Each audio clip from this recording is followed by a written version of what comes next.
आखिर जलाल ने इन्हें भी यहाँ बुलवा लिया। अच्छा है, पूरा खानदान कैद में एक दूसरे के आंसू पहुंचेगा। इस बार कैसा स्वागत है आगरा में। न शहंशाह ने अभिवादन का उत्तर दिया, न आदम खान ने, और भेंट का भी कड़ा निरीक्षण किया गया। कुछ तो है जो हम समझ नहीं पा रहे हैं। जोधा बेगम के वालिद साहब उनसे मिलने आए। शहंशाह ने खुद इजाजत दी है। रुकिए।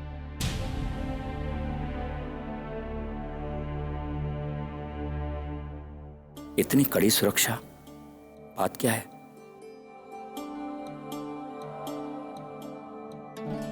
दादा साहब,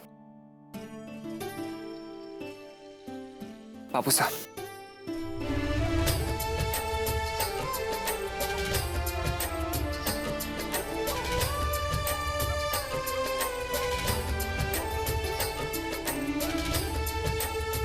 तुम सबको बहुत बहुत बधाई। सुकन्या का रिश्ता पक्का हो गया है। हम सीधे वहीं से आ रहे हैं। हाँ, शहंशाह ने बताया था कि आप ये शुभ समाचार लेकर आ रहे हैं। क्या बापू साहब को ज्ञात है कि हम सबको बंदी बनाकर रखा गया है? मुख की प्रसन्नता से ऐसा दिखता नहीं। शहंशाह बड़े चतुर हैं। हम उनसे कुछ कहते, उससे पहले ही वो समझ गए कि हम तुम चारों से मिलना चाहते हैं। उन्होंने हमें यहां भेज दिया। कहीं ऐसा तो नहीं कि बापू साहब को भी बंदी बनाने का विचार हो शहंशाह जलालुद्दीन का? जोधा कहाँ है? हमें उससे भी मिलना था।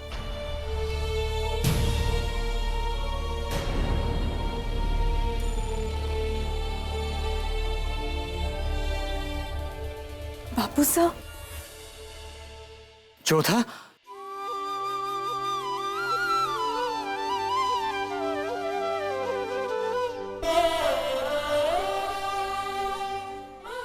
अखंड सौभाग्यवती भाव। सूचना मिली कि आप आए हैं तो हम आपसे मिलने के लिए अनुमति लेकर आ गए। अनुमति लेकर? बात क्या है? बात बात में अनुमति? इतनी कड़ी सुरक्षा और महल के एकांतवास में तुमको यहां क्यों रखा गया है? बोलो, कोई बताओ हमें।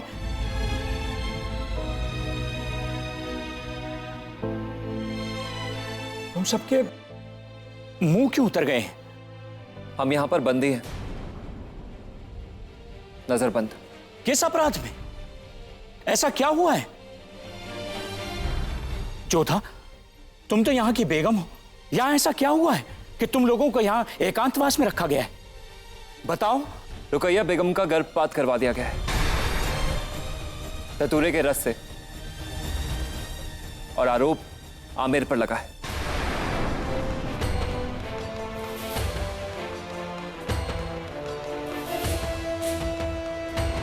हम चाहते हैं आप खुद अपने हाथों से रुकैया बेगम को ये केसर दूध में मिलाकर पिलाएं।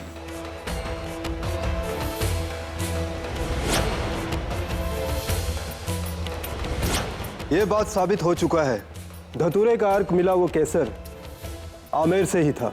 10 दिन तहकीकात के, 10 दिन जोधा और उसके भाइयों को अपनी बेगुनाही साबित करने के लिए। अगर 10 दिन में ये अपनी बेगुनाही साबित नहीं कर सकते तो उसके बाद इन्हें गुनहगार मान सबके सामने जिंदा जला दिया जाएगा।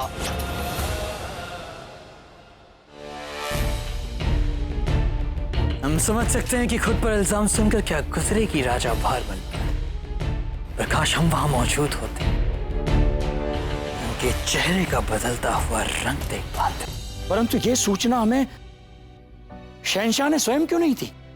हम उन्हीं से मिलकर तो आ रहे हैं। अब हम समझे कि हमारी लाई हुई भेंटों का इतना कड़ा निरीक्षण क्यों किया गया। हमारी लाई हुई मिठाई को हमें पहले चखने को क्यों कहा गया। शहंशाह को संदेह था कि हम कहीं उन्हें विष न दे दें। हे देवी मां। बापू साहब, आप कहां जा रहे हैं? हमें शीघ्र ही शहंशाह से मिलना होगा जोधा। जो तुम लोगों के साथ हुआ वो ठीक नहीं हुआ। हमें उनका संदेह शीघ्रातिशीघ्र दूर करना होगा।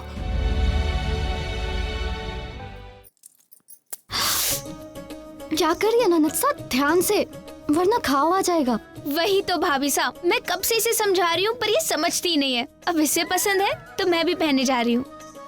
देखो तो संबंध क्या जुड़ गया तुम दोनों में अचानक इतना प्यार। ऐसा ही तो हुआ था जोधा के साथ भी।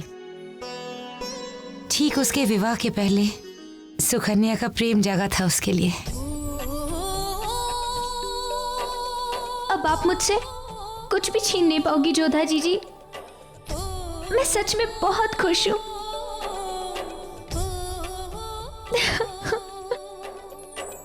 अभी तो हल्दी कुमकुम में समय है, मगर लगता है हर्ष और आनंद महल में प्रवेश कर चुके हैं। बेटे की ब्याह की तैयारी में कितना भी समय हो कम ही पड़ जाता है बेनौती। अभी तो बहुत प्रबंध शेष है।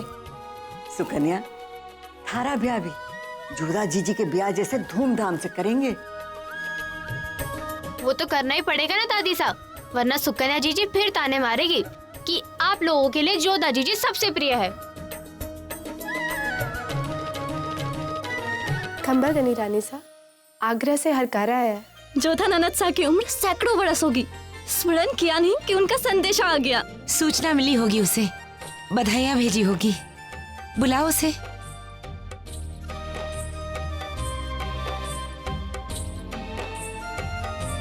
कहो क्या समाचार है?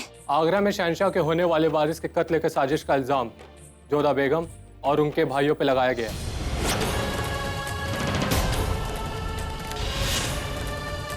और उनको नजरबंद कर दिया गया।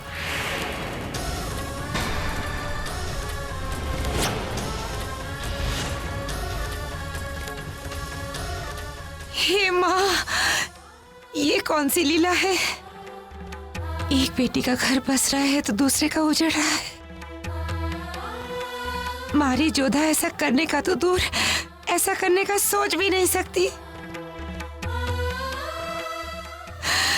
शहंशाह ने ये सब बातों पर विश्वास कैसे कर लिया? कैसे कर लिया मासा?